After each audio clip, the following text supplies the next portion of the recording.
নমস্কার বন্ধুরা, শুভ সকাল। আপনারা কি নিজে ভালোবাসেন? নিজে ভালোবাসতে শিখুন। কে কি বলল সে কথা শুনে কোনো লাভ নেই।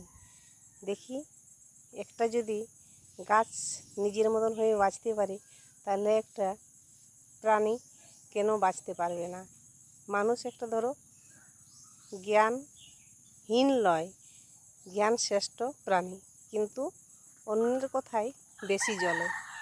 দেখুন গাছটা কিভাবে নিজের মতন হয়ে বেড়ে উঠছে, কিভাবে নিজের সময় মতন সব কিছু এড়িয়ে যাচ্ছে। দেখুন দেখুন গাছটি যখন ছোট ছিল তখন একরকম ছিল, আর এখন বড় হয়ে নিজের সময় হয়ে গেছে, নিজের ইচ্ছা মতন ফুল দিয়েছে। দেখুন কখনো কালারটা লাল হয়ে থাকে, কখনো সাদা।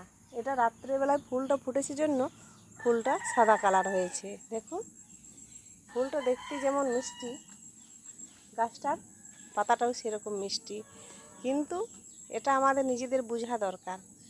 কেন অন্যের কথায় আমরা জ্বলবো কেন? আমরা নিজেরা নিজেদের মতন হয়ে বেঁচে থাকবো। আমাদের অন্যে কেউ কিছু দেবে না, শুধু মানুষকে আস্কারা দিয়ে তাকে অপমান করবে, তার বেশি কিছু নয়। নমস্কার।